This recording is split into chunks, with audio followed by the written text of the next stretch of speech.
ಸೇವೆ ಜ್ಞಾನೇಶ್ವರ ಗೀತೆ ಒಳಗೆ 12ನೇ ಅಧ್ಯಾಯ 13ನೇ ಶ್ಲೋಕ.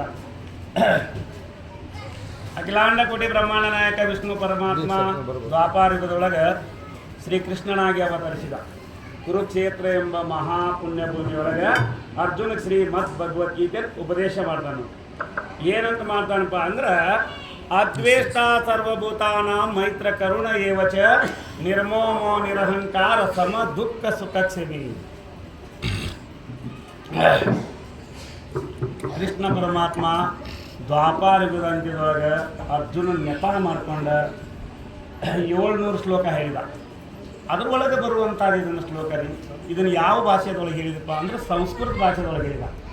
ಇದು ಕನ್ನಡದೊಳಗೆ ಏನಾಗ್ತದಪ್ಪ ಅಂದ್ರೆ, ಭೂತ ಸಮುದಾಯದಲ್ಲಿ ಹಗೆ ಸಾಧಿಸಲಾರದವ, ಎಲ್ಲರಲ್ಲಿಯೂ ಮಿತ್ರತ್ವದಿಂದ ಇರುವಂಥವ, ಅಹಂಕಾರ ಮಮಕಾರಗಿಲ್ಲದವ, ಸುಖ ಬರಲಿ ದುಃಖ ಬರಲಿ ಅದನ್ನು ಸಮನಾಗಿ ನೋಡುವಂಥವ ನನ್ನ ಪ್ರಿಯ ಭಕ್ತ ಅಂದರು. ಭೂತ ಸಮುದಾಯದಲ್ಲಿ ಹಗೆ ಇಲ್ಲದವ ಅಂದ್ರೆ ಯಾರಲ್ಲಿಯೂ ಹಗೆನ ಸಾಧಿಸಲಾರ್ದವ. ಭಗವಂತ ಭಕ್ತಿ ಯಾರಿಗೆ ಅನ್ನತಾನ ನೋಡ್ರಿ. ಭಗವಂತ ಎಂಥ ಭಕ್ತನ ಅಪೇಕ್ಷೆ ಪಡ್ಕೊಳತಾನಪ್ಪ ಅಂದ್ರೆ ಯಾರಲ್ಲಿಯೂ ಹಗೆ ಸಾಧಿಸಲಾರ್ದವ, ಯಾರಲ್ಲಿಯೂ ಹಗೆ ಸಾಧಿಸೋಂಗಿಲ್ಲ. ಭೂತ ಅಂದ್ರೆ ಜಗತ್ತು, ಭೂತ ಸಮುದಾಯ ಜಗತ್ತು. ಇಲ್ಲಿ ಯಾರಲ್ಲಿಯೂ ಹಗೆ ಸಾಧಿಸಲಾರ್ದವ, ಎಲ್ಲರಲ್ಲಿಯೂ ಮಿತ್ರತ್ವದಿಂದ ಇರುವಂತವ ಅಂದ್ರೆ ಎಲ್ಲರಲ್ಲಿ ಸ್ನೇಹಪೂರ್ವಕ ಆಗಿರುವಂತವ. ಅಹಂಕಾರ ಮಮಕಾರ ಇಲ್ಲದವ. ಅಹಂಕಾರ ಅಂದ್ರೆ ಗರ್ವಪಡಲ್ಲ, ಮಮಕಾರ ಅಂದ್ರೆ ಇನ್ನೊಬ್ಬರಿಗೆ ಮಾಡಲ್ಲ.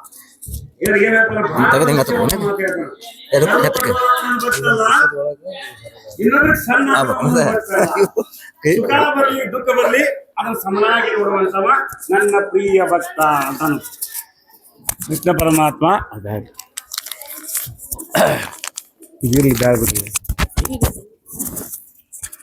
ಪರಮಾತ್ಮ ಹೇಳ್ತಾನೆ, ಏನಂತ ಹೇಳ್ತಾನು, ಸುಖ ಬರಲಿ ದುಃಖ ಬರಲಿ ಅದನ್ನು ಸಮನಾಗಿ ನೋಡಿಕೊಳ್ಳುವಂಥವು ನನ್ನ ಪ್ರಿಯ ಭಕ್ತ ಅಂತಾನು. ಭಗವಂತಗೆ ಎಂತ ಬೇಕಾಗ್ಯಾನು, ಎಲ್ಲರಲ್ಲಿ ಮಿತ್ರತ್ವ ಇರುವಂತ ಬೇಕಾಗ್ಯಾನ. ಈ ಸಮುದಾಯದೊಳಗೆ ಯಾರ ಜೊತೆನೂ ಹಗೆ ಸಾಧಿಸೋಂಗಿಲ್ಲ, ಜಗ ಮಾಡೋಂಗಿಲ್ಲ, ವೈರ ಮಾಡೋಂಗಿಲ್ಲ ಅಂತ ಬೇಕಾಗ್ಯಾನ. ಸುಖ ಬರಲಿ ದುಃಖ ಬರಲಿ ಇದನ್ನು ಏನು ಮಾಡಿದ 700 ಶ್ಲೋಕಗಳೊಳಗೆ ಅರ್ಜುನ ನೆಪ ಮಾಡ್ಕೊಂಡು ಹೇಳಿದ. ಈಗ ಜನರಿಗೆ ಮನದಟ್ಟ ನೋಡ್ರಿ, ಯಾವ ಭಾಷೆದೊಳಗೆ ಹೇಳಿದ್ರಿ? ಸಂಸ್ಕೃತ ಒಳಗೆ ಹೇಳಿದ. ಜನರಿಗೆ ಮನದಟ್ಟನೆ ಆಗಲಿಲ್ಲ. ಸ್ವತಃ ಅವನ ಮುಂದೆ ಕಲಿಯುಗದೊಳಗೆ 12ನೇ ಶತಮಾನದೊಳಗೆ ಜ್ಞಾನೇಶ್ವರ ಮಹಾರಾಜ ಹುಟ್ಟಿ ಬರ್ಬೇಕಾದ. ಇದು ಸಂಸ್ಕೃತ ಹೇಳಿದ್ದು ಮನದಟ್ಟನೆ ಆಗಲಿಲ್ಲ. ಜ್ಞಾನೇಶ್ವರ ಅವತಾರ ಆಗ್ಬೇಕಾದ್ರೆ ಹಲವಾರು ಕಾರಣ ಅದಾವ ಇರಲಿ. ಈ ಸಂಸ್ಕೃತದೊಳಗೆ ಹೇಳಿದ್ದ ಜನರಿಗೆ ಮನದಟ್ಟನೆ ಆಗಲದಕ್ಕೋಸ್ಕರ ಇದನ್ನ ಜ್ಞಾನೇಶ್ವರ ಮಹಾರಾಜ ಅವತಾರ ಮಾಡ್ಕೊಂಡು ಬಂದ. 700 ಶ್ಲೋಕಕ್ಕೆ 9033 ಓವಿಗಳ ಮುಖಾಂತರ ಜನರಿಗೆ ಸಂದರ್ಭ ಸಹಿತವಾಗಿ ವಿವರಿಸಿದೆ ನೋಡ್ರಿ. ಏನು ಅದ್ವೇಷ್ಟ ಏನ್ ಹೇಳಿದ? 12ನೇ ಅಧ್ಯಾಯದೊಳಗೆ 13ನೇ ಶ್ಲೋಕ ಅದ್ವೇಷ್ಟ ಏನ್ ಹೇಳಿದ? ಇದಕ್ಕೆ ಜ್ಞಾನೇಶ್ವರ ಮಹಾರಾಜರ ಕನ್ನಡದೊಳಗೆ ದೃಷ್ಟಾಂತ ಸಹಿತ ಕೊಟ್ಟು ಹೇಳಿದ್ರು ಜನರಿಗೆ ಸಂಸ್ಕೃತ ಹೇಳಿದ ಅರ್ಥ ಆಗ್ಲಿಲ್ಲ. ದೃಷ್ಟಾಂತ ಕೊಟ್ರು ನೋಡ್ರಿ, ಹೆಂಗ್ ಕೊಟ್ರು, ಎದಕ್ಕೆ ಹೋಲಿಸಿದ್ರು? ಈ ಅದ್ವೇಷ್ಟ ಅಂದ್ರೆ ಈ ಜನರಿಗೆ ಹೇಳ್ಬೇಕಾದ್ರೆ ಏನ್ ಮಾಡಿ ತೋರಿಸಿದ್ರು ಅಂದ್ರೆ, ದೃಷ್ಟಾಂತ ಕೊಟ್ಟ ಸಂದರ್ಭ ಸಹಿತವಾಗಿ ಹೇಳಿರು. ಹೆಂಗ? ಭೂಮಿಗೆ ಹೋಲಿಸಿದ್ರು. ಜ್ಞಾನೇಶ್ವರ ಮಹಾರಾಜರು ಭೂಮಿಗೆ ಹೋಲಿಸಿದ್ರು. ಭೂಮಿ ಹೆಂಗೈತ್ರಿ? ಉತ್ತಮರಿಗೂ ಜಾಗ ಕೊಡ್ತೈತಿ, ಅಧಮಿಗೂ ಜಾಗ ಕೊಡ್ತೈತಿ. ಉತ್ತಮರಿಗೂ ಜಾಗ ಕೊಟ್ಟೈತಿ, ಮನೆ ಕಟ್ಟೋರಿಪ್ಪ. ಉತ್ತಮ ಇದ್ದವನು ಜಾಗ ಕೊಟ್ಟೈತಿ, ಉತ್ತಮ ಇಲ್ಲದವನಿಗೂ ಜಾಗ ಕೊಟ್ಟೈತಿ. ಮತ್ತೆ ಎದಕ್ಕೆ ಹೋಲಿಸಿದ್ರು? ಪ್ರಾಣಕ್ಕೆ ಹೋಲಿಸಿದ್ರು ನೋಡ್ರಿ. ಈ ಪ್ರಾಣ ಹೆಂಗೈತಿ? ರಾಜನ ಮೈ ಒಳಗೂ ಚಲನವಲನ ಮಾಡ್ತೈತಿ, ಮತ್ತೆ ದರಿದ್ರನ ಮೈ ಒಳಗೂ ಚಲನವಲನ ಮಾಡ್ತೈತಿ, ಭಿಕ್ಷುಕನ ಮೈ ಒಳಗೂ ಚಲನವಲನ ಮಾಡ್ತೈತಿ, ಈ ಜಗತ್ತು ಆಣವನ ಮೈ ಒಳಗೂ ಚಲನವಲನ ಮಾಡ್ತೈತಿ. ದೃಷ್ಟಾಂತ ಕೊಟ್ಟರೆ ಜನರಿಗೆ ತಿಳಿಲಿ ಅಂತೇಳಿ ಭಗವಂತರ ಭಕ್ತರು ಹೆಂಗ್ ಅದಾರ ಅನ್ನೋದಕ್ಕೆ ದೃಷ್ಟಾಂತ ಕೊಟ್ಟು ಹೇಳ್ಬೇಕಾತ್ರಿ. ಮತ್ತೆ ನೀರಿಗೆ ಹೋಲಿಸಿದ್ರು. ನೀರಿಗೆ ಹೋಲಿಸ್ಬೇಕಾತ್ ನೋಡ್ರಿ. ಹೆಂಗ? ನೀರು ಆಕಳ ನೀರಡಿಕೆನೂ ಹೋಗಲಾಡಿಸ್ತೈತಿ, ಮತ್ತೆ ಹುಲಿ ನೀರಡಿಕೆನೂ ಹೋಗಲಾಡಿಸ್ತೈತಿ. ಎಲ್ಲರಲ್ಲಿ ಮಿತ್ರತ್ವ ಅಂತ ಹೇಳಿದ. ಅದ್ವೇಷ್ಟ ಸರ್ವಭೂತಾನ ಮೈತ್ರ ಕರುಣ ಏವಚ ಅಂದ್ರೆ ಎಲ್ಲರಲ್ಲಿ ಮಿತ್ರತ್ವ. ಆ ದೃಷ್ಟಾಂತ ಕೊಟ್ಟು ಹೇಳ್ಬೇಕಾತ್ ಜ್ಞಾನೇಶ್ವರ ಮಹಾರಾಜ ಮುಂದೆ ಹೇಳ್ತಾರ್ರಿ. ಸಂತುಷ್ಟ ಸತತಂ ಅಂದ್ರೆ ಈಗ ಬರೀ ಶ್ಲೋಕ ಆಟ ಬಿಡಿಸೋನ್ರಿ, ಚರಿತ್ರೆ ಬೇಡ. ಮುಂದೆ ಹೇಳ್ತಾನೆ, ಮುಂದಿನ 14ನೇ ಶ್ಲೋಕ ಹೇಳ್ತಾನ, ಸಂತುಷ್ಟ ಸತತಂ ಯೋಗಿಯತಾತ್ಮ ದೃಢ ನಿಶ್ಚಯ ಮಯೂರ್ಪಿತ ಮನೋರ್ಬುದ್ಧಿ ಯೋ ಮದ್ಭಕ್ತ ಸ ಮೇ ಪ್ರಿಯ. ಕೃಷ್ಣ ಪರಮಾತ್ಮ ನನ್ನ ಭಕ್ತರು ಹೆಂಗ್ ಹೇಳತ್ತಾರ, ನನ್ನ ಭಕ್ತರು ಹೆಂಗಿರ್ತಾರ ಹೇಳ್ತಾನವ. ಪರಮಾತ್ಮನ ಕೊಂಡಾಡ್ದು ಭಕ್ತರ ಲಕ್ಷಣ ಅದೇನ್ ಬಿಡ್ರಿ, ಸಹಜ. ಇಲ್ಲಿ ಭಗವಂತ ಭಕ್ತರನ್ನ ಕೊಂಡಾಡತಾನ. ಹೆಂಗ್ ಕೊಂಡಾಡತಾನ? ಸಂತುಷ್ಟ ಸತತಂ ಯೋಗಿ ಯಥಾತ್ಮ ದೃಢ ನಿಶ್ಚಯ ಮಯೂರ್ಪಿತ ಮನೋರ್ಬುದ್ಧಿ ಮತ್ ಭಕ್ತ ಸ ಮೇ ಪ್ರಿಯ. ನನ್ನ ಭಕ್ತರು ಹೆಂಗದಾರು? ಯಾಕಂದ್ರೆ ಅರ್ಜುನನ್ ಕೇಳಿದ ಪರಮಾತ್ಮ, ನಿನ್ನ ಸಗುಣ ರೂಪದಿಂದ ನಿನ್ನ ಪೂಜಿಸ್ತಾವ, ಇಲ್ಲ ನಿರ್ಗುಣ ರೂಪದಿಂದ ಪೂಜಿಸ್ತಾವ, ಅದ್ರಲ್ಲಿ ಉತ್ತಮರು ಯಾರನ್ನು ಕೇಳಿದ್ ನೋಡ್ರಿ. ಅರ್ಜುನನ್ ಕೇಳ್ಬೇಕಾದ್ರೆ 12ನೇ ಅಧ್ಯಾಯದೊಳಗ 1ನೇ ಶ್ಲೋಕ ಕೇಳಿದ ಏನಂತ? ಪರಮಾತ್ಮ, ನಿನ್ನ ಸಗುಣ ರೂಪದಿಂದ ಪೂಜಿಸ್ತಾವ ಉತ್ತಮ, ಏನ್ ನಿರ್ಗುಣ ರೂಪದಿಂದ ಪೂಜಿಸ್ತಾವ ಉತ್ತಮ ಅಂತ ಕೇಳಿದ್ರಿ. ಸಗುಣ ಅಂದ್ರೆ ವಿಠಲ, ಕೃಷ್ಣ, ರಾಮ ಏನ್ ಅವತಾರ ಮಾಡ್ಕೊಂತ ಬಂದಲ್ಲ, ಹಿಂಗ ಪೂಜಿಸ್ತಾವ ಉತ್ತಮ. ನಿರಾಕಾರ, ಆಕಾರನೇ ಇಲ್ಲ, ಆಕಾರನೇ ಇಲ್ಲ, ಆ ತರ ಪೂಜಿಸ್ತಾವ ಉತ್ತಮ. ಅವರೆಲ್ಲ ತಪಸ್ಸುಗಳು ಮಾಡ್ತಿರ್ತಾರ ಅವ್ರಿಗೆ, ಅವ್ರಿಗೆ ಯಾವ್ದು ಇರುದಿಲ್ಲ, ಬರೇ ನಿರಾಕಾರದಿಂದ. ದೇವರಿಗೆ ಏನು ಇದೇ ಇಲ್ಲ, ಯಾರ ಶರೀರನೇ ಇಲ್ಲ, ಯಾವ ಕಲ್ಪನೆಯಲ್ಲಿ ಎಲ್ಲ ನಿರಾಕಾರ. ಆ ತರದಿಂದ ಪೂಜಿಸ್ತಾವ ಉತ್ತಮ ಅಂತ ಕೇಳಿದಾಗ ನನ್ನ ಸಗುಣ ರೂಪದಿಂದ ಪೂಜಿಸ್ತಾವ ಉತ್ತಮಪ್ಪ ಅಂತ ಕೇಳಿದ. ಅದಕ್ಕೆ ಭಕ್ತರ ಬಗ್ಗೆ ಹೆಂಗ ಒಂದು ಬಣವಿಗೆ ಒಂದು ಕಡ್ಡಿ ಕೊರದ ಬೆಂಕಿ ಹಚ್ಚಿರಿ ಹೆಂಗ ಬಗ್ ಬಿಡ್ತೈತಲ್ಲ, ಹಂಗ ಪರಮಾತ್ಮಗ ಅರ್ಜುನ ಬರೀ ಭಕ್ತರ ಬಗ್ಗೆ ಸ್ವಲ್ಪ ಕಡ್ಡಿ ಕೊರದ್ ನೋಡ್ರಿ, ಸ್ವಲ್ಪ ಹೇಳಿದ ಯಾರು ಉತ್ತಮರಪ್ಪ ಅಂತೇಳಿ. ಅವಾಗ ಭಗವಂತ ಹೇಳಕತ್ತ, ಸಂತುಷ್ಟ ಅದ್ವೇ ಅಂದ್ರೆ 12ನೇ ಅಧ್ಯಾಯ 13ನೇ ಶ್ಲೋಕದಿಂದ 20ನೇ ಶ್ಲೋಕ ಮಠ ಭಗವಂತ ಭಕ್ತರನ್ನು ಕೊಂಡಾಡೋದು ವಿಶೇಷತನ ಆಯ್ತು ನೋಡ್ರಿ. ಭಕ್ತರು ಭಗವಂತನ ಕೊಂಡಾಡೋದು ಸಹಜ, ನೀವು ಎಲ್ಲರೂ ನೋಡಿಬಿಟ್ಟಿವಿ, ಹೌದಲ್ರಿ? ಇಲ್ಲಿ ಏನ್ ಮಾಡ್ಯಾನ? ಭಗವಂತನ ಭಕ್ತರನ್ನು ಕೊಂಡಾಡತಾನ. ನನ್ನ ಭಕ್ತರು ಹೆಂಗದಾರು? ಸದಾ ಸಂತುಷ್ಟದಾರಪ್ಪ. ನನ್ನ ಭಕ್ತರು ಹೆಂಗದಾರು? ಸಹನೇವಂತರದಾರ, ಶಾಂತ ಗುಣವಂತರದಾರ, ಮತ್ತ ಯೋಗಿ ಅದಾನ, ಮತ್ತ ಮನಸ್ಸು ಬುದ್ಧಿ ನನಗ ಅರ್ಪಣೆ ಮಾಡ್ಯಾನ. ಮನಸ್ಸು ಮತ್ತು ಬುದ್ಧಿ ನನಗೆ ಅರ್ಪಣೆ ಮಾಡ್ಯಾನ ಹೇಳ್ತಾನ ನೋಡ್ರಿ ಭಗವಂತ. ಹೆಂಗ? ಮತ್ತೆ ತಾನ ಅವತಾರ ಎತ್ಕೊಂಡ್ ಬರ್ತಾನ. ಜ್ಞಾನೇಶ್ವರ ಮಹಾರಾಜ ಆಯ್ದ ಬಳಕ 15ನೇ ಶತಮಾನದೊಳಗ ಏಕನಾಥ್ ಮಹಾರಾಜ ಅವನ ಬಂದ. ಏಕನಾಥ್ ಮಹಾರಾಜರಂತ ಶಾಂತ ಸ್ವಭಾವ ಯಾರೆಲ್ಲಾರ ಐತೇನ್ರಿ? ಏಕನಾಥ್ ಮಹಾರಾಜರಂತ ಸಹನೆ ಯಾರೆಲ್ಲಾರ ಐತೇನ್ರಿ? ಸ್ವತಃ ಭಗವಂತ ಏನ್ ಹೇಳಿದ್ದ ಅದನ್ನು ನಿರೂಪಣೆ ಮಾಡಕ್ಕೋಸ್ಕರ ಸ್ವತಃ ಅವನ ಅವತಾರ ಎತ್ತಿ ಬರ್ಬೇಕಾದ. 108 ಸಲ ಉಗಳಿದ್ರು ಯಾಕೆ ಉಗುಳ್ತಿಪ್ಪ ಅನ್ಲಿಲ್ಲ, ಯಾಕೆ ನೀವು ಉಗುಳ್ತಿಪ್ಪ ನನಗಂತ ಕೇಳಿಲ್ಲ. ಎಂತ ಸಹನೆ, ಎಂತ ಶಾಂತ ಸ್ವರೂಪ. ಅವತಾರ ಯಾರ್ದು? ಸದಾ ಭಗವಂತಂದ ಐತಿ. ಏನ್ ಹೇಳಿದ್ದ? ಸಂತುಷ್ಟ ಸತತಂ, ಶಾಂತತೆ. ನನ್ನ ಭಕ್ತರಲ್ಲಿ ಎಂತ ಶಾಂತತೆ ಐತಿ ನೋಡ್ರಿ, ದೃಷ್ಟಾಂತ ಮಾಡಿ ತೋರಿಸ್ಬೇಕಾತ. 15ನೇ ಶತಮಾನದೊಳಗೆ ಸದಾ ತಾನ ಏಕನಾಥ್ ಮಹಾರಾಜ ಹುಟ್ಟಿ ಬಂದ. ಅವತಾರ ಬೇರೆ ಅಲ್ರಿ, ರಾಮ, ಕೃಷ್ಣ, ಜ್ಞಾನೇಶ್ವರ ಮಹಾರಾಜ್, ಹೊಳ್ಳಿ ಏಕನಾಥ್, ಹೊಳ್ಳಿ ಕರ್ನಾಟಕ ಸಿದ್ಧಾರೂಢರು. ಏನೈತಿ? 108 ಸಲ ಉಗಳಿದ್ರು ನೀ ಯಾಕೆ ಉಗಳತಿಪ್ಪ ಅಂತ ಉಗಳಿದವನು ಕೇಳಿಲ್ಲ. ನಮ್ಮಲ್ಲಿ ಐತೇನ್ರಿ? ಬರೇ ಉಗಳಲಿ, ಏನೋ ಸುಮ್ಮನೆ ಆಗ್ಬೋದು, ಏನೋ ಸಂತರ ಸಂಘದಿಂದ ಸುಮ್ಮನೆ ಆಗ್ಬೋದು. ಸಂತ ಸಂಘ ಇಲ್ದಾವಂತಿ 1ನೇ ಬರಕ್ಕೆ ಜಗಳ ಮಾಡ್ತಾನ. ಸಂಘ ಐತೆ ಅಂತೇಳಿ ಏನ್ ಮಾಡ್ತಾನ? ಒಮ್ಮೆ ಉಗುಳಿಸ್ಕೋಬಹುದು. 2ನೇ ಬರೇ ಉಗಳಿದ್ರೆ ಜಗಳನ. ಯಾಕೆ ಉಗುಳ್ತಿ ಅಂತ ಕೇಳಿ ನೋಡ್ರಿ, ಎಂತ ಶಾಂತತೆ ಐತಿ ಉಗಳಿದವಂಗ.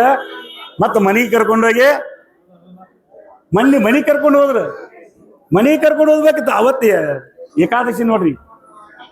ಏಕನಾಥ್ ಮಹಾರಾಜ್ ಸಾಮಾನ್ಯರಲ್ಲ, ಅಗರ್ಭ ಶ್ರೀಮಂತರ. ಬಂಗಾರದ ಆಟದೊಳಗೆ ಈ ಪರಮಾತ್ಮನ ಏಕಾದಶಿನ ಅಭಿಷೇಕ ಮಾಡತ್ತಿದ್ರು.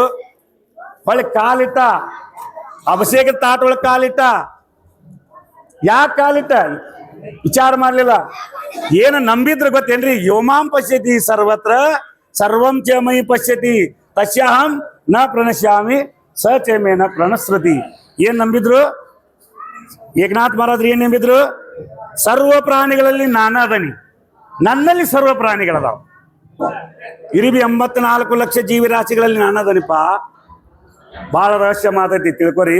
ಇರಿಬಿ 84 ಲಕ್ಷ ಜೀವರಾಶಿಗಳಲ್ಲಿ ನಾನದನಿ, ಮತ್ ಅವೆಲ್ಲ ನನ್ನಲ್ಲಿ ಅದಾವ. ಹೇಳ್ತಾ ನೋಡ್ರಿ, ಎಲ್ಲವೂ ನನ್ನ ಉದರದೊಳಗೆ ಅದಾವ. ಬಿಡಿಯಾಗಿ ನೋಡಿದ ಅವಕರೊಳಗೂ ನಾನದನಿ. ಮತ್ತೆ ಎಲ್ಲಾರು ಚಲನವಲನ ಆಗ್ಬೇಕಾದ್ರೆ, ಒಂದು ಇರಿಬಿ ಚಲನವಲನ ಆಗ್ಬೇಕಾದ್ರೆ ಅದಕ್ಕೆ ಆತ್ಮ ಐತಿ, ಅದ ಪರಮಾತ್ಮ.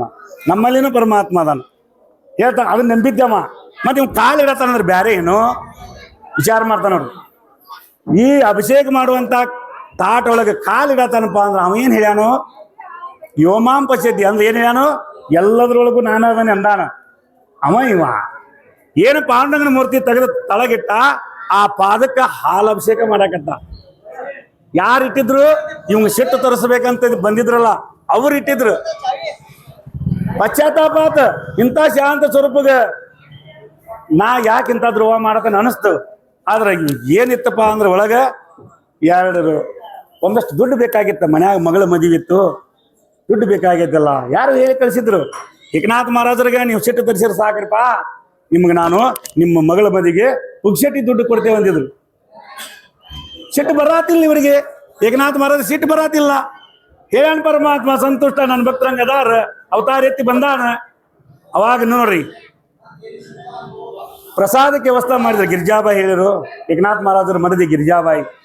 ಏಕನಾಥ್ ಮಹಾರಾಜರೊಳಗೆ ಸಂಪ್ರದಾಯ ಹೆಂಗಿತ್ತಪ್ಪ ಅಂದ್ರೆ ಕುಂಡ್ರಾಕ್ ಒಂದ್ ಮನಿ, ತಾಟ್ ಇಡಕ್ ಒಂದ್ ಮನಿ, ಮುಂದೊಂದು ಇನ್ನೊಂದಿತ್ತು. ಪಾಯಸ ನೀಡಿ ತುಪ್ಪ ನೀಡ್ಬೇಕಾದ್ರೆ ಮತ್ತ ಮನಸ್ಸಿಗೆ ಅನಿಸ್ತು ನೋಡ್ರಿ, ಯಾರಿಗೆ ಬಂದಂತವಂಗ, ಯಾರಿಗೆ ಏಕನಾಥ್ ಮಹಾರಾಜ್ ಸಿಟ್ಟು ತರಿಸ್ಬೇಕಂತ ಬಂದಿದ್ರಲ್ಲ ಅವ್ರಿಗೆ ಅನಿಸ್ತು ಪುಗ್ಸೆಟ್ಟಿ ದುಡ್ಡು ಸಿಗ್ತೈತಿ, ಸಿಟ್ಟು ಬರ್ಸಿರ್ ಸಾಕು. ಏನು ಅತಿಥಿಗೆ ತುಪ್ಪ ನೀಡಿ ಗಂಡಕ್ಕೆ ತುಪ್ಪ ನೀಡಾತೇಳು, ದುಬ್ಬದ ಮೇಲೆ ಜಿಗದತ್ತಿ ಕುಂತ ಕುಚ್ಚಗಳು ಹಿಡ್ಕೊಂಡ. ಅವಾಗ್ರ ಸಿಟ್ಟು ಬರ್ಬೇಕಿತ್ತಲ್ರಿ ಏಕನಾಥ್ ಮಹಾರಾಜ್ರಿ, ಬರ್ಬೇಕಿತ್ರಿ, ಬರ್ಲಿಲ್ಲ ನೋಡ್ರಿ. ಏನಂದ್ರೆ ಏಕನಾಥ್ ಮಹಾರಾಜ್ರು ಮಗ ಬಿದ್ದಿಗಿದಿತ್ತು, ಗಟ್ಟಿ ಹಿಡಿದು ತುಪ್ಪ ನೀಡಂದ್ರು. ಹೆಂಡತಿ ಕುಚ್ಚಗಳನ್ನ ಹಿಡಿತಾನಪ್ಪ ಒಬ್ಬ ಮನುಷ್ಯ ಅಂದ್ರೂ ಸಹನೆ ಅಂದ್ರೆ ಎಂತ ಸಹನೆ ಹೇಳ್ರಿ. ಅದಕ್ಕೆ ಹೇಳ್ತಾನ ಭಗವಂತ, ನನ್ನ ಭಕ್ತರು ಹೆಂಗದಾರು ಅಂತ ಇಂಥವ್ರು ನನ್ನ ಭಕ್ತರಲ್ಲ. ಎಲ್ಲಿಯೋ ಲಕ್ಷ ರೂಪಾಯಿ 10 ಲಕ್ಷ ಗಟ್ಟೆ ಕೊಟ್ಟು ಗುಡಿ ಕಟ್ಟಿಸ್ತಾನಲ್ಲ ನನ್ನ ಭಕ್ತ ಅಲ್ಲ. ಎಂಥವ್ ನನ್ನ ಭಕ್ತ? ಸಂತುಷ್ಟ ಸತತಂ ಯೋಗಿ ಯಥಾತ್ಮ ದೃಢ ನಿಶ್ಚಯ. ಅರ್ಜುನ ನನ್ನ ಭಕ್ತ ಹೆಂಗದಾನು? ನನ್ನ ಭಕ್ತರ ಸ್ತುತಿ ಮಾಡ್ರೆ ವಂದನೆ ಹೇಳೋದಿಲ್ಲ, ನಿಂದ ಮಾಡಿದ್ರೆ ಕೋಪಿಸ್ಕೊಳ್ಳೋದಿಲ್ಲ ನನ್ನ ಭಕ್ತ. ಯಾರಾದ್ರೂ ಸ್ತುತಿ ಮಾಡಿದ್ರಪ್ಪ ಅಂದ್ರ ನನ್ನ ಭಕ್ತನ ಅವ್ರಿಗೆ ಧನ್ಯವಾದ ಹೇಳೋದಿಲ್ಲ ನನ್ನ ಭಕ್ತ. ಮತ್ತ ಯಾರಾದ್ರೂ ಸಿಟ್ಲೆ ಬೈದ್ರಪ್ಪ, ನಿಂದ ಮಾಡಿದ್ರಂದು ಅವ್ರ ಬಗ್ಗೆ ಸಿಟ್ಟು ಆಗೋಂಗಿಲ್ಲ. ಹೆಂಗದ ನನ್ನ ಭಕ್ತ ಹೇಳ್ತಾನ್ರಿ, ದೃಷ್ಟಾಂತ ಕೊಟ್ಬಿಟ್ಟು ಹೇಳ್ತಾನೆ ಜ್ಞಾನೇಶ್ವರ ಮಹಾರಾಜ್ರ. ಸಮುದ್ರ ಹೆಂಗೈತ್ರಿ? ಸಮುದ್ರ ಹೆಂಗೈತಿ? ಮಳೆಗಾಲದಾಗ ತುಂಬ್ಕೊಂಡಿರ್ತೈತಿ, ಮಳಿ ಇಲ್ದಾಗ ಏನಾರ ಬತ್ತಿರ್ತೈತೇನ್ರಿ? ಸಮುದ್ರ ಮಳಿ ಇಲ್ದಾಗ ಬತ್ತಿರ್ತೈತೇನ್ರಿ? ಬತ್ತಿರಂಗಿಲ್ಲ. ಮಳೆಗಾಲದಾಗ ತುಂಬ್ಕೊಂಡಿರ್ತೈತಿ, ಮಳಿ ಇಲ್ಲದಾಗ ತುಂಬ್ಕೊಂಡಿರ್ತೈತಿ. ನನ್ನ ಭಕ್ತರು ಹೆಂಗದಾರ ಗೊತ್ತೈತಿ? ನೀ ಕರೆದು ಉಪಚಾರ ಮಾಡಿದ್ರು ಆನಂದಿತರ ಅದಾರ, ನೀ ಕರೆದು ಅವಮಾನ ಮಾಡಿದ್ರು ಆನಂದಿತರ ಅದಾರ. ನನ್ನ ಭಕ್ತರ ಬಗ್ಗೆ ಎಷ್ಟು ಹೇಳ್ರು ಕಮ್ಮಿ ಐತಿ. ನನ್ನ ಭಕ್ತರು ಹೆಂಗಿದಾರ ಗೊತ್ತೈತೇನ? ಒಂದು ದೀಪ ಹಚ್ಚಿರ್ತೇವಿ, ಒಬ್ಬ ಮನ್ಯಾಗ ದೀಪ ಹಚ್ಚಿರ್ತಾರ, ಅವ್ರ ಮನೆ ಮಂದಿಗೆ ಅಷ್ಟೇ ಬೆಳಕು ಕೊಡ್ತೈತೇನ್ರಿ ಅದು? ಮತ್ತೆ ಯಾರೊಬ್ರು ಹೊರಗಿನವ್ರು ಬಂದ್ರಿಗೂ ಬೆಳಕು ಸಮನಾಗಿ ಹೆಂಗ್ ಕೊಡ್ತೈತ? ಹಂಗದಾರ ಅರ್ಜುನ ನನ್ನ ಭಕ್ತರು. ನನ್ನ ಭಕ್ತರಿಗೆ ನಾನು ಹೇಳ್ಬೇಕಂದ್ರ ಕೇಳೋರು ಆಸಕ್ತಿ ಉಳ್ಳಾರು ಇರ್ಬೇಕಂತ ನೋಡ್ರಿ. ಸದಾ ಕೃಷ್ಣ ಪರಮಾತ್ಮ ಹೇಳ್ತಾನ, ಅರ್ಜುನ ನನ್ನ ಭಕ್ತರ ಬಗ್ಗೆ ನಾ ಹೇಳ್ಬೇಕಂದ್ರ ಕೇಳಾವ ಆಸಕ್ತಿ ಉಳ್ಳಾವ್ ಇರ್ಬೇಕ.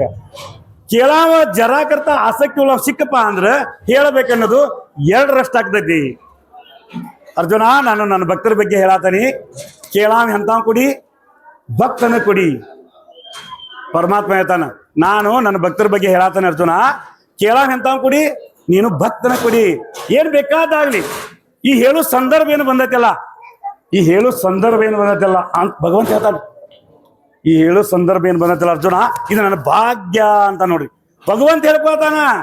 ಪರಮಾತ್ಮ ನಾವು ಕೊಂಡಾರ್ದು, ಪರಮಾತ್ಮ ನಾವು ಮಾಡುದು ನಮ್ಮ ಭಾಗ್ಯ ಅನ್ನೋದು ಇದೆಲ್ಲ ಸಹಜ ಐತಿ. ಭಗವಂತ ಭಕ್ತರ ಬಗ್ಗೆ ಹೇಳ್ಬೇಕಾದ್ರೆ ಕೇಳ ಉತ್ತಮ ಸಿಕ್ಕಿದ್ದಕ್ಕ, ಈ ನೀ ಸಿಕ್ಕಿದ್ದಕ್ಕ ಇದು ನನ್ನ ಭಾಗ್ಯ ಐತಿಪ್ಪ. ಏನ್ ಬಂದಿದ್ದೆಲ್ಲ ಬರ್ಲಿ, ನಾ ಹೇಳೇ ತೀರ್ತಾನಿ. ಅವಾಗ ಹೇಳ್ತಾನ ಅರ್ಜುನ, ನನ್ನ ಹೃದಯದೊಳಗ ಎಂಥವ್ರು ಅದಾರಲ್ಲ ಅಂತ ಭಕ್ತರ ಲಕ್ಷಣಗಳನ್ನ ಹೇಳ್ತಾನೆ ಕೇಳ ಅರ್ಜುನ ಅಂತಾನೆ. ನಾವೆಲ್ಲ ಏನ್ ತಿಳ್ಕೊಂಡೇವಿ? 16,108 ಹೆಂಡ್ರು, ಕೃಷ್ಣ ಪರಮಾತ್ಮ 16,108 ಹೆಂಡ್ರು.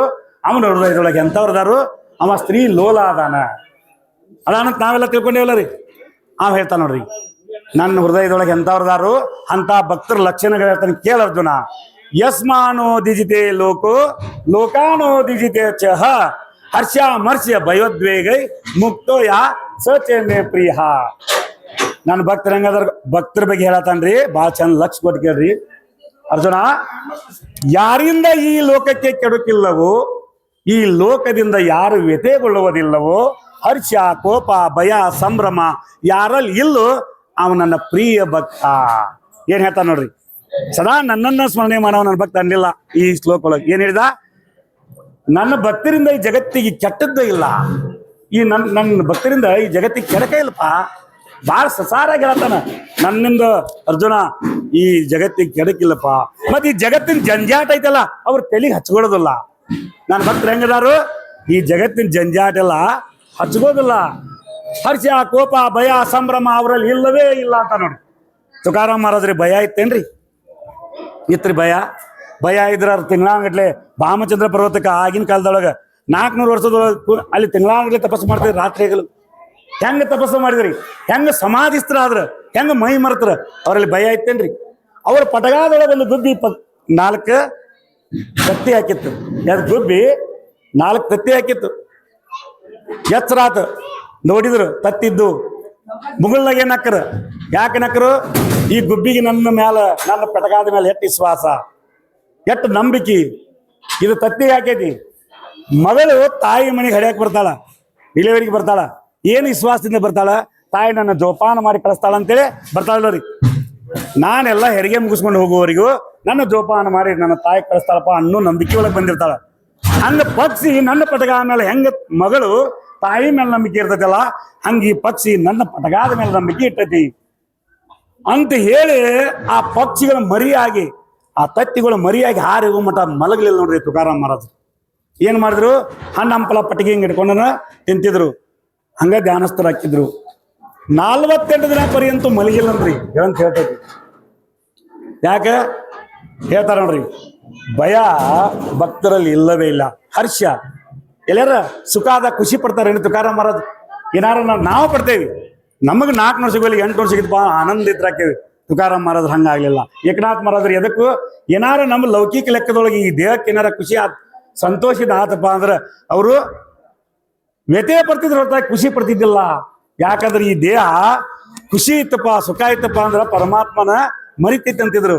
ಮಲ್ಕೋಬೇಕಾದ್ರೆ ಎಲ್ಲ ಕಲ್ಲು ಆರಿಸ್ಕೊಂಡು ಮಗ್ಗಲಕ್ಕೆ ಹಾಕೊಂಡು ಮಲ್ಕೋತಿದ್ರು. ಯಾಕೇಳು?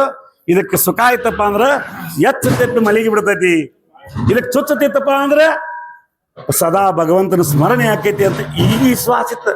ಯಾರಲ್ಲಿ? ಪರಮಾತ್ಮನ ಭಕ್ತರಲ್ಲಿ, ನಮ್ಮಲ್ಲೆಲ್ಲ. ಮುಂದೆ ಹೇಳ್ತಾರ್ರಿ, ಏನ್ ಹೇಳ್ತಾರ ನೋಡ್ರಿ, ಸಮುದ್ರ ಹೆಂಗೈತಿ? ಸಮುದ್ರ ಒಳಗೆ ಬೇಕಾದಷ್ಟು ಕ್ರೀಡೆಗಳದಾವ. ಜಲ ಸಣ್ಣ ಸಣ್ಣ ಕ್ರಿಮಿ ಕೀಟಗಳದಾವಲ್ಲ. ಆ ಸಮುದ್ರಕ್ಕ ಬೇಕಾದಷ್ಟು ವಿಸ್ತಾರಗೊಂಡವ, ಬೇಕಾದಷ್ಟು ಆಗ್ಯಾವ ಅಂತ ಬೇಸರ ಉಂಟಾಕತ್ತೇನ್ರಿ ಸಮುದ್ರಕ್ಕೆ. ಹಂಗ ನನ್ನ ಭಕ್ತರದಾರಪ್ಪ. ಮತ್ತೆ ಈ ಮನುಷ್ಯನ ಶರೀರದೊಳಗೆ ಅವಯವಗಳದಾವ, ಈ ಬಳ್ಳಗಳಲ್ಲ. ಇವು ಯಾವಾರ ಒಂದು ನಮಗ್ ಬ್ಯಾಡ ಅನ್ಸೈತೇನ್ರಿ? ಉದಾಹರಣೆ ಕೊಟ್ಕೊಟ್ಟು ಹೇಳ್ತಾನೆ ಜ್ಞಾನೇಶ್ವರ ಮಹಾರಾಜ್ರ. ಇವ್ ಯಾವಾರ ಅವಯವಗಳದಾವಲ್ಲ, ಇವ್ ಯಾವಾರ ಬ್ಯಾಡಾಗ್ಯಾವೇನ್ರಿ? ಇವ್ ಬ್ಯಾಡ ಅಂತ ತೆಗಿತೇವೇನ್ರಿ? ಹಂಗದಾರ ನನ್ನ ಭಕ್ತರ. ಶರೀರಕ್ಕೆ ಅವಯವಗಳು ಹೆಂಗ ಬೇಕಲ್ಲ, ಹಂಗೆ ಜಗತ್ತಿಗೆ ನನ್ನ ಭಕ್ತರು ಬೇಕು. ಮುಂದೆ ಹೇಳ್ತಾನೆ, ಅನಪೇಕ್ಷ ಶುಚಿರುದಕ್ಷ ಉದಾಸೀನೋ ಗತವೇತ ಸರ್ವಾರಂಭ ಪರಿತ್ಯಾಗಿಯೋ ಮದ್ಭಕ್ತ ಸಮೇ ಪ್ರಿಯ. ಬಾ, ಈ ಶ್ಲೋಕ ಬಾ ಚಂದ ಹೇಳ್ತಾನ ನೋಡ್ರಿ. ಯಾಕೆ ಭಕ್ತರನ್ನ ಕೊಂಡಾಡತಾನ? ನನ್ನ ಭಕ್ತರಲ್ಲಿ ಅಪೇಕ್ಷೆನೇ ಇಲ್ಲ ಅರ್ಜುನ, ನನ್ನ ಭಕ್ತರಲ್ಲಿ ಆಸೆನೇ ಇಲ್ಲ. ಭಾವ ಹೆಂಗೈತಿ? ನನ್ನ ಭಕ್ತರಲ್ಲಿ ಪರಿಶುದ್ಧವಾದ ಭಾವ ಐತಿ. ಸ್ವತಃ ಭಗವಂತ ಕೊಂಡಾಡ್ತಾನ ಭಕ್ತರನ್ನ. ನಾವು ಭಕ್ತರಾಗತ್ತಿಲ್ಲ. ಕಣ್ಣಾನ ರಾಸ್ತಾನ ಒಂದೊಂದು ಟೈಮ್ ಒಳಗ ಕಣ್ಣಾರ ನೀರು ಬರ್ತಾವ ಭಗವಂತಗೆ. ಅವನ ಭಕ್ತರ ಬಗ್ಗೆ ಆನಂದ ಆಗಿ ಒಮ್ಮೊಮ್ಮೆ ಕಣ್ಣಾ ನೀರು ಬರ್ತಾವ, ಒಮ್ಮೊಮ್ಮೆ ತಾನ ಹಿಂಗ್ ಬೈ ಮರಿತಾರಂತ ನೋಡ್ರಿ. ತಾನ ಹಿಂಗ ಅರ್ಜುನ ಕೇಳ್ತಿರ್ತಾನ, ತಾನ ಪರಮಾತ್ಮ ಮೈ ಬಿಡ್ತಿರ್ತಾರಂತ. ಹೆಂಗ? ನನ್ನ ಭಕ್ತರಿಗೆ ಆಸೆನೇ ಇಲ್ಲೋ ಅರ್ಜುನ, ಯಾವುದ್ರದ್ದು ಆಸೆ ಇಲ್ಲ. ಆಸೆ ಐತಿ. ಯಾರ್ದೈತಿ? ನಂದ ಆಸೆ ಐತಿ. ನನ್ನ ಭಕ್ತರಿಗೆ ಆಸೆ ಐತಿ, ನಾ ಬೇಕನ್ನೋ ಆಸೆ ಐತಿ. ಈ ಜಗತ್ತಿನ, ಈ ಲೌಕಿಕ, ಈ ಪ್ರಾಪಂಚಿಕವಾಗಿ ಏನು ಬೇಕಾಗಿಲ್ಲ. ಭಾವ ಹೆಂಗೈತಿ? ಪರಿಶುದ್ಧವಾದ ಭಾವ ಐತಿ ನನ್ನ ಭಕ್ತರಲ್ಲಿ. ಈ ಆಸೆ ಅನ್ನೋದು ನೋಡ್ರಿ, ಈ ನಿಜವಾದ ಭಕ್ತರ ಜ್ಞಾನೇಶ್ವರ 156 184 ನಿಜವಾದ ಭಕ್ತರದಾರ, ನಿಜವಾದ ಶರಣರದಾರ. ಅವ್ರ ಭಗವಂತ ಬೇಕಾಗ್ಯಾರ. ಈ ಜ್ಞಾನೇಶ್ವರ ಮಹಾರಾಜರು 12ನೇ ಶತಮಾನದೊಳಗ ಈ ಪಂಡ್ರಿಗೆ ಆಳಂದಿಂದ ಯಾತ್ರೆ ಆಷಾಢ ವರಿ ತಗೊಂಡೋದ್ರು. 1000 ಗಟ್ಟಲೆ ಜನ ತಗೊಂಡೋದ್ರು. ಇವ್ರ ಮನಸ್ಸಿನೊಳಗೂ ಕಾಡ್ತಿತ್ತ. ಏನಂತ ಕಾಡ್ತಿತ್ತ? ಜಗತ್ತಿನೊಳಗೆ ಈ ಆಸೆ ಅನ್ನೋದು ಬಿಡ್ಲಿಪ್ಪ, ಆಸೆ ಅನ್ನೋದು ಭ್ರಮೆ ಬಿಡ್ಲಿಪ್ಪ, ಭಗವಂತನ ಭಕ್ತರಾಗ್ಲಿಪ್ಪ ಜಗತ್ತೆಲ್ಲ. ಜ್ಞಾನೇಶ್ವರ ಮಹಾರಾಜನ್ ಕಾಡ್ತಿತ್ರಿ. ಈ ಜನ ಎಷ್ಟೊಂದು ಕ್ರೂರಿಗಳದಾರ, ಮುಂದೆ ಇವ್ರದ್ದು ಹೆಂಗಪ್ಪ ಜೀವನ? ಇವರು ಭಗವಂತನ ಭಕ್ತರಾಗ್ಲಿ, ಹೆಂಗಾಗ್ಲಿ? ಭಕ್ತಿಗೆ ಮೂಲ ಆಸೆನ ನೋಡ್ರಿ. ಆಸೆ ಬಿಟ್ರೆ ಭಕ್ತ ಸಹಜವಾಗಿ ಆಗ್ತಾನ. ಆಸೆನ ಕೆಟ್ಟದ್ದೈತಿ. ಏನು ಅಂತಾನಂದ್ರ ಜ್ಞಾನೇಶ್ವರ ಮಹಾರಾಜನ್ ಕಾಡ್ತೈತಿ. ಇಷ್ಟನ್ನೆಲ್ಲ ದಿಂಡಿ ತಗೊಂಡು ಹೊಂಟನ್ ಕರೆ ಇವರಲ್ಲಿ ಆಸೆ ತುಂಬ್ಕೊಂಡೈತಿ. ಏನ್ ಆಸೆ ತುಂಬ್ಕೊಂಡೈತಿ? ಭಗವಂತನ ಪಾದ ಹೆಂಗ್ ಹಿಡಿತಾರೆ ಇವರು? ನನ್ನ ಮಗನ ಮದುವೆ ಆಗ್ಲಿ, ನನ್ನ ಮಗ ಕುಡಿದು ಬಿಡ್ಲಿ, ನನ್ನ ಮನೆತಾನ ಉದ್ಧಾರ ಆಗ್ಲಿ, ಇಂಥವೆಲ್ಲ ಏನೇನೇನೋ ಆಸೆ, ಕೆಟ್ಟ ಆಸೆ ಇನ್ನ ಬಹಳ ಮಂದಿ ಇಟ್ಕೊಂಡ್ರ. ಅದೆಲ್ಲ ಬ್ಯಾಡಿಗೆ ಇವೆಲ್ಲ ಆಸೆ ಬಿಟ್ಟು ಸ್ವತಃ ಭಗವಂತನ ದರ್ಶನಕ್ಕಾಗಿ ಬಂದಾರು. ಅಂತವ್ರು ಬಂದಿದ್ರ ಉದ್ಧಾರ ಆಕೈತಲ್ಪ. ಜಗತ್ತಂತೂ ಮನಸ್ಸಿನೊಳಗೆ ಕಟಿತಿತ್ತು. ಸ್ವತಃ ಪಂಡ್ರಪುರ್ ಬಂತ್ರಿ. ಪಾಂಡ್ರಂಗ ಪರಮಾತ್ಮ ಅಂಗಳದೊಳಗೆ ಬಂದಿತ್ತ. ಜ್ಞಾನ ಹೇಳಿದ್ ನೋಡ್ರಿ. ಜ್ಞಾನ ಏನಪ್ಪಾ, ಇಷ್ಟೆಲ್ಲ 1000 ಗಟ್ಟಲೆ ಜನ ತಗೊಂಬಂದಿ, ಬಹಳ ಆನಂದ ಆತಪ್ಪ ಜ್ಞಾನೇಶ್ವರ. ಏನಾದ್ರೂ ಕೇಳಪ್ಪ, ಏನಾದ್ರೂ ಕೇಳಕ್ ಕೊಡ್ತಾನೆ ಅಂದ. ಏನಾದ್ರೂ ಕೇಳಕ್ ಕೊಡ್ತಾನೆ ಅಂದ್ರ ಇವ್ರು ಏನ್ ಮಾಡ್ರಿ ಗೊತ್ತೇನ್? ಜ್ಞಾನೇಶ್ವರ ಮಾರಾದ್ರಿ ಏನಾದ್ರು ಕೇಳ್ಬೋದಿತ್ರಿ. ನಾವೆಲ್ಲ ಬೇಕಾದ್ ಕೇಳ್ತಿದ್ವಿ. ಜ್ಞಾನೇಶ್ವರ ಮಾರಾದ್ರಿ ಏನಂತ ಕೇಳ್ರಿ ಗೊತ್ತೇನ್ರಿ? ಇಷ್ಟೆಲ್ಲಾ ಜನ ಕರ್ಕೊಂಡ್ ಬಂದಾನೆ ಪರಮಾತ್ಮ, ಇವರಲ್ಲಿ ಆಸೆಯನ್ನು ಭ್ರಮೆ ತೆಗೆದು ಬಿಡಪ್ಪ ಅಂದ ನೋಡ್ರಿ. ಜಗತ್ತು ಕಲ್ಯಾಣ ಕೆಲಸ ಕೇಳಿದ, ಇವರಲ್ಲಿ ಇರುವಂತ ಆಸೆ ತೆಗೆದಿಪ್ಪ ಅಂದ್ರೆ ಇವರೆಲ್ಲ ವೈಕುಂಠಕ್ಕೆ ಹೋಗ್ತಾರ, ಜಗತ್ತೆಲ್ಲ ಉದ್ಧಾರ ಆಗ್ತೈತಿ. ಜ್ಞಾನೇಶ್ವರ ಮಾರಾದ್ರಿ ಇದನ್ನ ಕೇಳಿ ಅದ್ರ ಆಸೆ ಅನ್ನೋದು ಅವ್ರಿಗೂ ಕಾಡ್ತೈತ್ರಿ. ಆಗಿನ ಟೈಮ್ ಒಳಗೆ ಮುಂದೆ 16ನೇ ಶತಮಾನದೊಳಗ ತುಕೋಬರಾಯರು ಅವರು ಸಾವಿರಗಟ್ಟಲೆ ಜನ ಪಾದಯಾತ್ರ ಆಶೀರ್ವಾದ ತಗೊಂಡು ಹೋದ್ರು. ಅವ ಪಾಂಡ್ರಂಗ ಪರಮಾತ್ಮ ನಾಮದೇವ್ ಪೈರಿ ಮೇಲೆ ನಿಂತು ಕೇಳಿದ, ತುಕೋಬಾ ಇಷ್ಟೆಲ್ಲಾ ಜನ ತಗೊಂಬಂದಿಪ್ಪ, ಆನಂದ ಬಹಳ ಆಗೈತಿ, ಕುಣದಾಡ್ಕೊಂತ ಹಸಿವು ತ್ರಿಸೆ ಮಳಿ ಗಾಳಿ ಏನು ಅನ್ನೋದಂಗ ಲೆಕ್ಕ ಯಾವ್ದು ಲೆಕ್ಕಕ್ಕೆ ನೀವು ಮಾಡ್ಕೊಳ್ದಂಗ ನೀವು ನನ್ನಲ್ಲಿ ಬಂದಿರಿಪ್ಪ, ಏನಾದ್ರೂ ಕೇಳಪ್ಪ ಕೊಡ್ತಾನೆ ಅಂದ. ಅವನೊಳಗೂ ಕಾರ್ತಿತ್ತು ತುಕೋಬರಾಯರಿಗೆ ಈ ಶ್ಲೋಕ ಅವನು ಕಾರ್ತಿತ್ತು ನೋಡ್ರಿ. ಏನಂತ? ಜಗತ್ತ ಆಶಾಲೋಲ ಐತಿ. ಅವಾಗ ಕೇಳಿದ್ರು, ಪರಮಾತ್ಮ ಇಷ್ಟೆಲ್ಲಾ ಜನ ಕರ್ಕೊಂಡ್ ಬಂದನೆಲ್ಲ, ನಿಮ್ಗ ಆನಂದ ಆಗೈತಿ, ಆನಂದ ಆಗೈತಿ.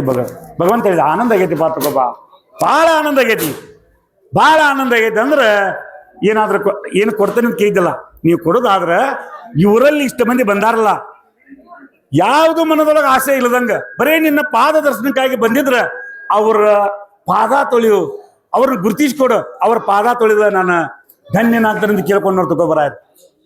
ಸ್ವತಃ ಮಹಾತ್ಮರದಾರ ತುಕೋಬರಾಯರು ಎಂತ ವಿಷಯ ಕೇಳತ್ತಾರ ಗೊತ್ತೇನ್ರಿ? ಪಾಂಡ್ರಂಗ ಕೇಳತ್ತಾರ, ಇಲ್ಲಿ ಬಂದಂತವ್ರಲ್ಲಿ ಆಸೆ ಇಲ್ಲ ಅಂತ ನೀವ್ ಏನ್ ನನಗೆ ಏನಾರು ಕೊಡ್ಬೇಕಂತ ಆಸೆ ಐತಲ್ಲ ನಿಮ್ಮಲ್ಲಿ, ಕೊಡೋದಾದ್ರೆ ಏನ್ ಕೊಡ್ರಿ ಗೊತ್ತೇನು?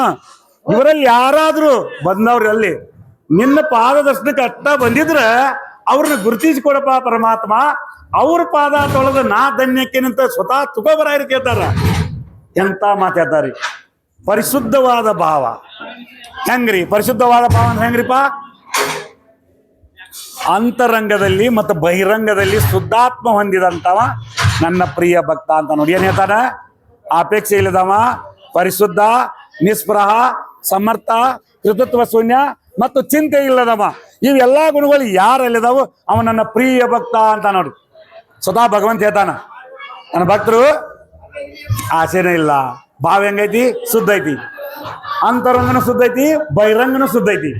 ನಾವು ಅಂತರಂಗದಲ್ಲಿ ಶುದ್ಧಿರಂಗಿಲ್ಲ, ಬಹಿರಂಗದಲ್ಲಿ ಶುದ್ಧಿರ್ತೇವಿ. ಜನರ ಕಣ್ಣಿಗೆ ಬಹಳ ಒಳ್ಳೆಯ ಅಂತ ಅನಿಸ್ತೇವಿ, ಆದ್ರೆ ಅಂತರಂಗ ಶುದ್ಧಿರಂಗಿಲ್ಲ. ಇಲ್ಲಿ ಏನ್ ಹೇಳತಾನೆ? ಎಂತವ ಪರಿಶುದ್ಧ ಇರ್ತಾನೆ? ಪರಿಶುದ್ಧ ಭಾವದಿಂದ ಭಗವಂತನ ಕರೆದ್ರೆ ಭಗವಂತ ಸಿಗ್ತಾನ್ರಿ. ಮತ್ತ ಪರಿಶುದ್ಧವಾದ ಭಾವದಿಂದ ಯಾರು ಕರೆದ್ರಪ್ಪ? ಅದ್ರ ಬಗ್ಗೆ ಸ್ವಲ್ಪ ವಿಚಾರ ಮಾಡೋಣ. ತ್ರೇತಾಯುಗದೊಳಗೆ ಚಂದ್ರ ಕರೆದ್ ನೋಡಿ, ಪರಿಶುದ್ಧವಾದ ಭಾವದಿಂದ. ತ್ರೇತಾಯುಗದೊಳಗೆ ಚಂದ್ರ ಕರೆದ. ಪರಿಶುದ್ಧವಾದ ಭಾವದಿಂದ ಕರಿಬೇಕು, ಇಲ್ಲ ಅಂತಿಲ್ಲ.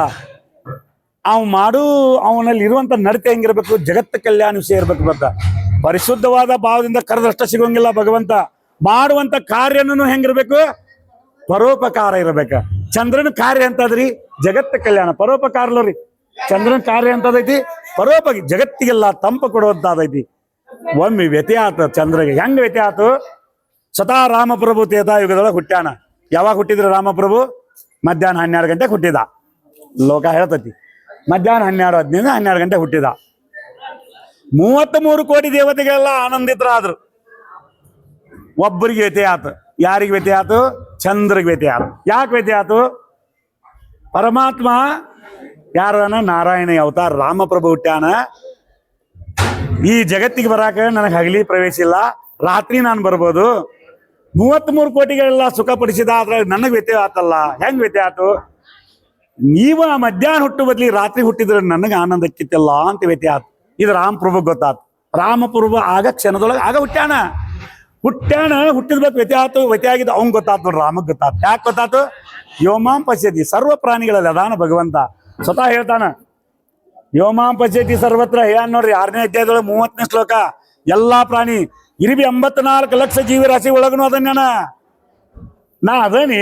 ಮತ್ತ ಅವ್ ಚಂದ್ರ ಅಂದಿದ್ದು ಗೊತ್ತಾತಿಲ್ಲರಿ. ಚಂದ್ರಿಗೆ ವ್ಯತೆ ಎಲ್ಲೋ ಎಷ್ಟು ದೂರ ಇವ್ ಇಲ್ಲಿದಾನ ಗೊತ್ತಾತು. ವ್ಯತೆ ಪಡಬೇಡ ಅಂತ. ವ್ಯತೆ ಪಡಬೇಡ, ನಿನ್ನ ಕಾರ್ಯ ಜಗತ್ತ ಕಲ್ಯಾಣದೈತಿಪ್ಪ, ಪರೋಪಕಾರ ಕೆಲಸ ಐತಿ, ವ್ಯತೆ ಪಡಬೇಡ. ಈ ಜನ್ಮದೊಳಗ ನಾನು ಯಾವ ವಂಶದಲ್ಲಿ ಹುಟ್ಟೇನಿ? ಸೂರ್ಯ ವಂಶದಲ್ಲಿ ಹುಟ್ಟೇನಿ. ಮುಂದೆ ನಿನ್ನ ವಂಶದಲ್ಲಿ ಹುಡ್ತಾನಿ. ಮುಂದೆ ದ್ವಾಪಾರ ಯುಗದೊಳಗ ನಿನ್ನ ಚಂದ್ರ ವಂಶದಲ್ಲಿ ಹುಡ್ತಾನಿ. ಅದಕ್ಕಾಗಿ ರಾಮ ಅಂತ ನನ್ನ ಕರೀತಾರ. ರಾಮ ನೀ ವ್ಯಥೆ ಪಡೆದಕ್ಕೆ ಮುಂದೆ ಚಂದ್ರ ಅಂತ ಇಟ್ಕೋತಾನೆ ಅಂತ ಹೇಳಿದ. ರಾಮಚಂದ್ರ ಅಂತ ಇಟ್ಕೋತಾನೆ. ಮುಂದೆ 2ನೇ ದಿನ ಹೇಳಿದ, ಮುಂದೆ ನಿನ್ನ ವಂಶದಲ್ಲಿ ಬಿಡ್ತಾನೆ. ಈಗ ಹಗಲಿ ಮಧ್ಯಾಹ್ನ 12 ಕೊಟ್ಟೇನಿ, ಅವಾಗ ರಾತ್ರಿ ಬಿಡ್ತಾನೆ. ಈಗ ಎಲ್ಲಾರು ದರ್ಶನ ಮಾಡ್ತಾರ, ಅವಾಗ ನೀ ನನ್ನ ದರ್ಶನ ಮಾಡ್ಕೊಂತ. ಅದಕ್ಕೆ ರಾತ್ರಿ ಕೃಷ್ಣ ಪರಮಾತ್ಮ ಹುಟ್ಟಬೇಕಾದ್ರಿ. ಹಗಲಿ ಏನು ರಾಮಪ್ರಭು ಹುಟ್ಟಿದ್ದ, ಚಂದ್ರನಿಗೋಸ್ಕರ